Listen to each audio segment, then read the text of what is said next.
Ever wondered how pro photographers get that perfect shot bright, crisp, and full of mood? It all starts with mastering the exposure triangle. The exposure triangle is the foundation of photography. It's made of three key elements: ISO, shutter speed, and aperture. Understanding how they work together is your first step to creative control. Let's start with aperture.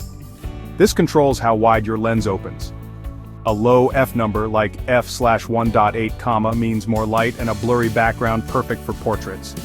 A higher f number like f11 lets in less light but keeps more in focus, great for landscapes. Now, shutter speed. This controls how long your camera's sensor is exposed to light. A fast shutter, like 1/1000th of a second, freezes action. A slow shutter, like 1/10 of a second, gives you motion blur, awesome for waterfalls or light trails. Next up is ISO. It adjusts your camera's sensitivity to light. A low ISO like 100 keeps your image clean.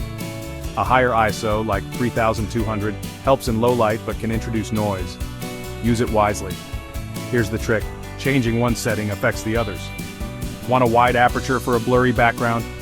You might need a faster shutter or lower ISO to balance the light. It's all about give and take. Let's see this in action with a real-world example. Imagine you're shooting a sunset portrait. You use f2. 8 for that soft background, 1/250th of a second to freeze movement, and ISO 400 for just the right exposure. That's how pros think on their feet. A few pro tips.